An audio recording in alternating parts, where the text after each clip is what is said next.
आज यूक्रेन के खिलाफ रूसी हमले का 165वां दिन। रूस यूक्रेन के बीच लंबे खिंचते युद्ध में इन दिनों डोनबास के सबसे अहम सीमा क्षेत्र में लड़ाई छिड़ी हुई है। यहां पर दोनों देशों ने एक दूसरे पर सबसे बड़े ज़पोरिज़िया परमाणु ऊर्जा संयंत्र पर गोलीबारी का आरोप लगाया है। इस भीषण जंग के बीच यूक्रेन से अनाज ले जाने 3 और जहाजों को छोड़ा गया। बीते शनिवार तड़के रूसी रॉकेट से 2 राउंड फायरिंग में रिक्टर का पावर ग्रिड से संपर्क तोड़ने का आरोप लगाया गया। यूक्रेन की परमाणु एजेंसी का कहना है कि रूसी रॉकेट हमलों की वजह से रूस नियंत्रित क्षेत्र स्थित परमाणु ऊर्जा संयंत्र का हिस्सा क्षतिग्रस्त हो गया है। दक्षिणी यूक्रेन में यह यूरोप का सबसे बड़ा संयंत्र रहा है। हालांकि यूक्रेन ने कहा है कि इससे अभी कोई विकीर्ण रिसाव नहीं हुआ। एनहॉर्दर के गवर्नर ने बताया कि ज़पोरिज़िया संयंत्र में नाइट्रोजन ऑक्सीजन इकाई और एक उच्च वोल्टेज की बिजली लाइन क्षतिग्रस्त हुई है। इंटरनेशनल एटॉमिक एनर्जी एजेंसी के महानिदेशक राफेल मारियानो ग्रोसी ने ज़पोरिज़िया न्यूक्लियर पावर प्लांट पर रूसी हमले की निंदा करते हुए कहा है कि अगर जल्द ही न्यूक्लियर पावर प्लांट पर हुए रूसी हमले को न रोका गया तो पूरा यूरोप बड़े न्यूक्लियर हादसे का शिकार हो सकता है। साथ ही महानिदेशक राफेल मारियानो ग्रोसी ने यह भी कहा कि ज़पोरिज़िया न्यूक्लियर पावर प्लांट की सुरक्षा और उसके रखरखाव को लेकर उनकी टीम पूरी तरह से तत्पर है, लेकिन रूस और यूक्रेन दोनों ही इस मामले में चुप्पी साधे हुए हैं। उन्होंने बताया कि ज़पोरिज़िया न्यूक्लियर पावर प्लांट की सुरक्षा के उपायों को लेकर IAEA की तरफ से दोनों ही देशों को प्रस्ताव भेजा गया था, लेकिन इस मामले को लेकर दोनों ही देशों का रवैया बेहद उदासीन रहा है। ज़पोरिज़िया परमाणु ऊर्जा संयंत्र में 6 दबाव युक्त वाटर रिएक्टर हैं और यहां रेडियो एक्टिव कणों को स्टोर किया जाता है और इसीलिए इस पर हुए हमले से हाइड्रोजन रिसाव और रेडियो एक्टिव कणों के फैलाव का खतरा बना हुआ है। वैज्ञानिकों ने इससे आग फैलने का भी खतरा जताया है। हालांकि फिलहाल इस हमले में किसी के हताहत होने की आशंका नहीं है। इस संयंत्र पर रूस ने मार्च में ही कब्जा कर लिया था और रूस ने इसके आसपास वाले क्षेत्रों पर भी नियंत्रण किया हुआ है। Zaporizhzhia nuclear power plant Ukraine के दक्षिण पूर्व में एनहॉर्दर क्षेत्र में नीपर नदी के बाएं किनारे पर मौजूद है। एनहॉर्दर में रूस नियुक्त अधिकारियों ने कहा है कि यूक्रेनी बलों ने नीपर के विपरीत किनारे से पावर प्लांट पर 2 बार गोलीबारी की और इस दौरान संयंत्र की 2 बिजली लाइनें यूक्रेनी तोपखाने के हमले से प्रभावित हुई और उनमें आग लग गई। अभी यह स्पष्ट नहीं है कि संयंत्र में कितनी बिजली लाइनें हैं और इस हमले को लेकर दोनों देश एक दूसरे पर आरोप भी लगा रहे हैं। यूक्रेन का कहना है कि रूस की तरफ से न्यूक्लियर पावर प्लांट पर अटैक किया गया तो रूस का आरोप है कि यूक्रेनी लड़ाकों ने गोलीबारी कर न्यूक्लियर पावर प्लांट को तबाह करने की कोशिश की। उत्तर कोरिया ने कहा है कि वो जंग में रूस की मदद करने को तैयार है। उत्तर कोरिया ने रूस का समर्थन करते हुए कहा कि वो रूस को अपने देश की फौज भेजेगा, जिन्हें लुहांस्क और दोनेत्स्क में रूस समर्थित अलगाववादी सेना में तैनात किया जाएगा। लुहांस्क और दोनेत्स्क को हाल ही में किम जोंग उन ने स्वतंत्र देश के रूप में मान्यता दी है। उत्तर कोरिया ने रूस में अपने सैनिकों को भेजने के बदले उससे ऊर्जा और अनाज की मांग की है।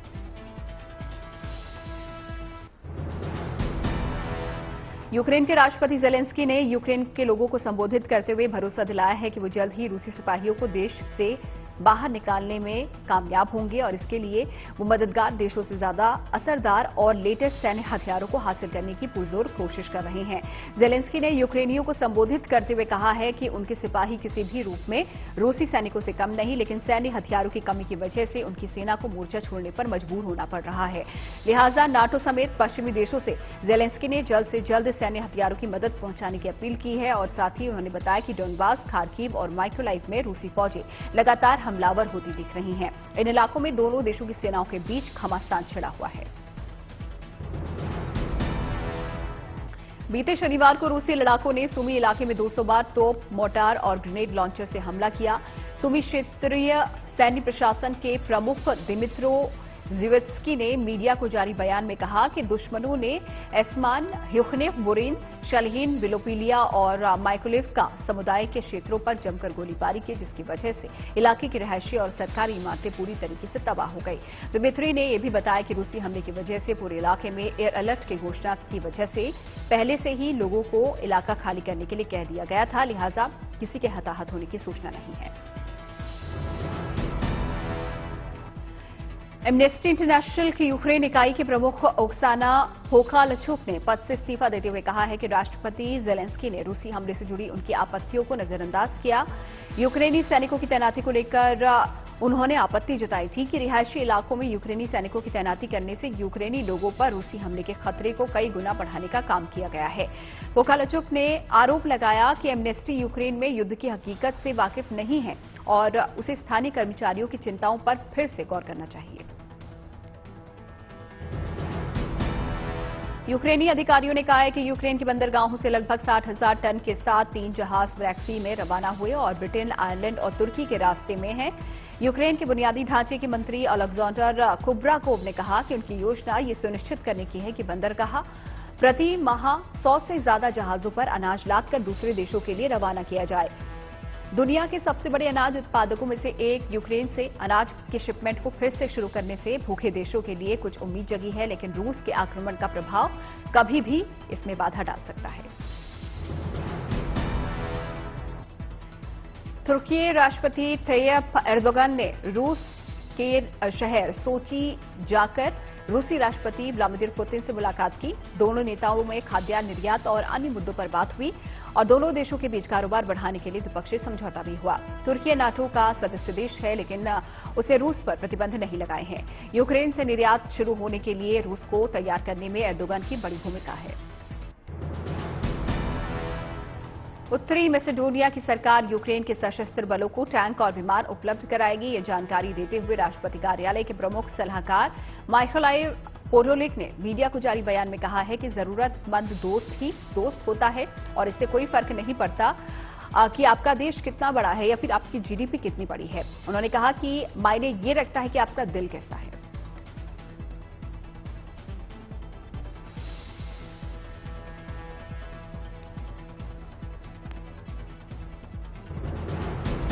बीते शनिवार को रूसी सैनिकों ने माइकोलाइव शहर पर मिसाइल हमले किए, जिसमें 2 नागरिक गंभीर रूप से घायल हो गए। यूक्रेन के साउथ एडमिनिस्ट्रेशन कमांड ने मीडिया को जारी बयान में कहा कि दुश्मनों ने बीते दिन सुबह 3 बजे से ही माइकोलाइव के रिहायशी इलाकों पर ताबड़तोड़ मिसाइलें दागी। रूसी हमले से यहां की रिहायशी इमारतें पूरी तरह से तबाह हो गई और दूसरी तरफ यूक्रेनी रक्षा बल ने बताया कि रूसी हमले से माइकोलाइव के केराबेल्ली जिले में रूसी हमले से कई घर जलकर खाक हो गए हैं, जिसमें एक व्यक्ति की मौत हो गई जबकि 21 लोग गंभीर रूप से जख्मी हैं। खार्किव के मिलिट्री कमांड के चीफ ओलेह सिनुहवेव ने मीडिया को जारी बयान में कहा है कि लुहांस्क और डोनेत्स्क रूस समर्थित इलाके हैं।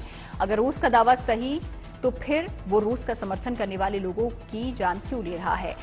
सिनुहवेव ने यह भी बताया कि बीते शनिवार को रूसी हमलावरों ने 24 घंटे के अंदर खार्किविस्की, इज़्मियस्की और बोहोदुखिवस्की जिलों में कस्बों और गांवों पर हवाई हमले किए, जिसमें 3 लोगों की मौत हुई जबकि 6 से ज्यादा लोग गंभीर रूप से घायल हैं। मिलिट्री कमांड चीफ ने बताया कि रूसी हमलावरों ने यहां की स्कूली और रिहायशी इमारतों को निशाना बनाया।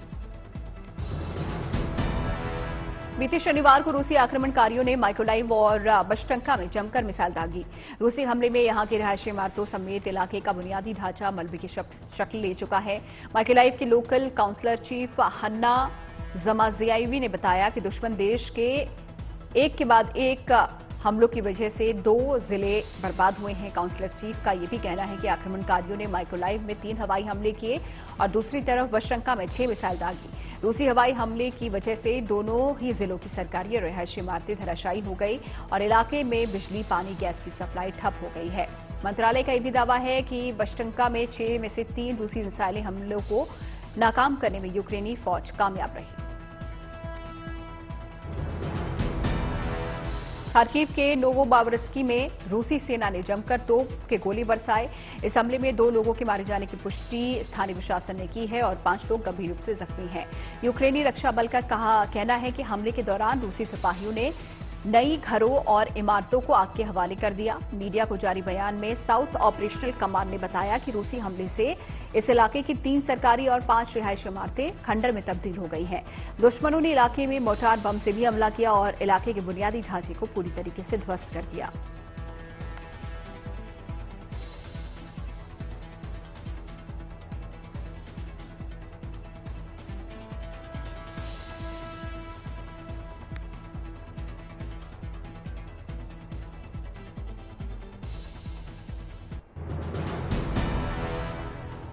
रूसी हमलावरों ने निप्रोपेट्रोव्स्क के 2 जिलों में जमकर गोलीबारी की। ये जानकारी देते हुए वहां के क्षेत्रीय सैन्य प्रशासन के प्रमुख ने बताया कि निकोपोल और क्रिवी रिह जिले में बीती रात रूसी लड़ाकों ने एक के बाद एक ताबड़तोड़ 40 रॉकेट दागे, जिसमें एक महिला गंभीर रूप से घायल हुई है। सैन्य प्रशासन ने बताया कि निकोपोल पर रॉकेट से हमले के बाद रूसियों ने हैंड ग्रेनेड से भी हमला किया और लोगों के घरों को आग के हवाले कर दिया। प्रशासन का कहना है कि रूसी हमले से इलाका पूरी तरह तबाह हो गया है। ज्यादातर लोग इलाका छोड़कर सुरक्षित जगहों पर जा चुके हैं। रशियन डिफेंस मिनिस्ट्री का कहना है कि बीते शनिवार को दोनेत्स्क इलाके की लोसोवका, सेलिजोवो और निटेलोवो नाम की 3 बस्तियों पर यूक्रेनी फौज 2 मल्टी रॉकेट लॉन्चिंग सिस्टम और 2 आर्टिलरी प्लाटून की मदद से भीषण गोलीबारी करती नजर आई।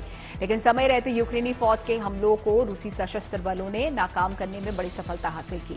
रूस का कहना है कि यूक्रेनी सेना पहले रूसी सिपाहियों को निशाना बना रही थी और अब उनकी फौज उन यूक्रेनी नागरिकों की भी हत्या कर रही है जो कि रूस का समर्थन कर रहे हैं। रशियन डिफेंस मिनिस्ट्री का कहना है कि ज़ेलेंस्की के लड़ाके दोनेत्स्क पीपल रिपब्लिक और लुहांस्क पीपल रिपब्लिक की बस्तियों को टारगेट करके हमले को अंजाम दे रही हैं। यूक्रेन सशस्त्र बल ने दावा किया है कि उसके लड़ाकों ने निप्रोपेट्रोव्स्क इलाके में रूस के रोबोटिक एयर सैन्य वाहन को मिसाइल से ध्वस्त कर दिया। निप्रोपेट्रोव्स्क के स्थानीय मिलिट्री प्रशासन का कहना है कि रूसी फौज यूक्रेन के ज्यादातर शहरी इलाकों में तबाही मचाने के लिए मानव रहित सैन्य हथियारों का इस्तेमाल कर रही है, लेकिन उनकी फौज रूसी सिपाहियों के हवाई हमले को नाकाम करने में कामयाब हुई है। रूसी वायुसेना ने दावा किया है कि निकोलाइव इलाके में उसके जवानों ने यूक्रेन के 2 मिग-29 लड़ाकू विमानों को मार गिराया है और साथ ही यूक्रेन के 8 लड़ाकू हेलीकॉप्टर को भी हवाई हमले में ध्वस्त कर दिया है। रूस का कहना है कि यूक्रेन की वायुसेना रूसी सैन्य ठिकानों पर बम बरसाने की ताक में थी कि तभी रूसी वायुसेना की तरफ से एक के बाद एक लगातार 2 ग्रेड मल्टीपल रॉकेट लॉन्चर दागे गए। रूस रक्षा मंत्रालय के प्रवक्ता इगोर कोनाशेन्कोव ने यूक्रेन के इलेक्ट्रॉनिक वॉरफेयर स्टेशन के एक कमांड पोस्ट को भी तबाह करने का दावा किया है। यूक्रेनी राष्ट्रपति ज़ेलेंस्की का दावा है कि रूस के कब्जे वाले इलाके में दवाओं की भारी कमी है। ज़ेलेंस्की ने कहा है कि उन इलाकों में कैंसर से जूझ रहे मरीजों के लिए इलाज की सुविधा लगभग पूरी तरह से नदारद है, जबकि मधुमेह के मरीजों के लिए इंसुलिन या तो उपलब्ध नहीं है या फिर उसे हासिल करना बेहद मुश्किल है। ज़ेलेंस्की ने एंटीबायोटिक्स की आपूर्ति में भी भारी कमी का दावा किया है। यूक्रेन स्वास्थ्य मंत्रालय का कहना है कि रूसी हमले में उनके कई अस्पताल पूरी तरह से बर्बाद हो चुके हैं, जिसकी वजह से हमले में घायल हुए लोगों के इलाज के लिए भारी दिक्कतों का सामना करना पड़ रहा है। रूस रक्षा मंत्रालय ने दावा किया है कि उसकी फौज ने यूक्रेन के 290 सिपाहियों को मार गिराया और हवाई हमला कर उसने यूक्रेन की 3 सैन्य ठिकानों समेत हथियारों को असेंबल करने वाले 69 सैन्य डिपो को तबाह कर दिया है। रूस रक्षा मंत्रालय के प्रवक्ता मेजर जनरल इगोर ने बताया कि इस हमले में यूक्रेन को सैन्य मदद में मिले जर्मनी के Su-25 एयरक्राफ्ट पर रूसी फौज ने मिसाइल दागकर उसे ध्वस्त कर दिया। हर दिन दोनों देश एक दूसरे को नुकसान पहुंचाने का नया आंकड़ा जारी करते दिखाई दे रहे हैं। एक्सपर्ट्स का कहना है कि रूस ने यूक्रेन को पूरी तरह से बर्बाद कर दिया। शहर उजड़ गए हैं, गांव में आग लग चुकी है।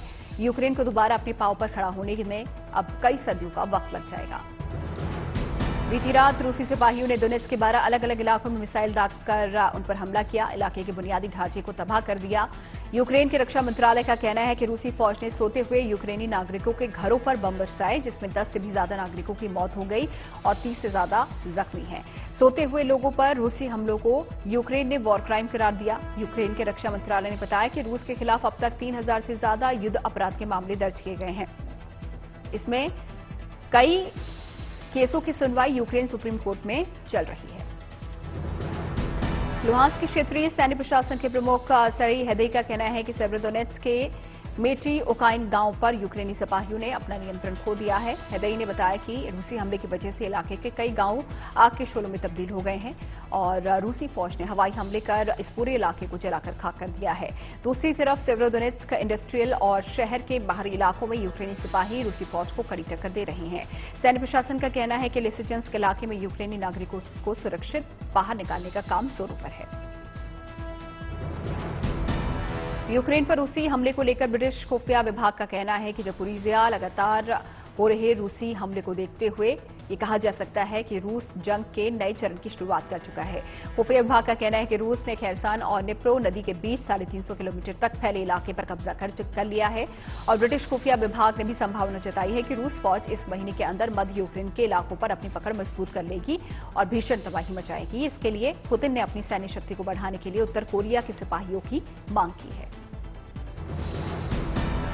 रूसी सेना ने रणनीतिक तौर पर अहम माने जाने वाले पूर्वी यूक्रेन के लीवन शहर पर भी कब्जा कर लिया है।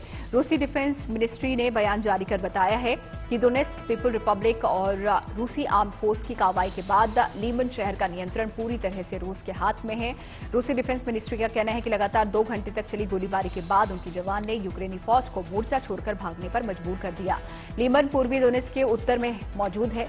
यूक्रेनी नियंत्रित स्लोवियांस्क और क्रामाटोर्स्क शहर में जो रास्ता है उसको ये जोड़ता है। इन इलाकों पर कब्जा करने के बाद रूसी फौज आसपास के इलाकों में भी जबरदस्त गोलीबारी कर रही है।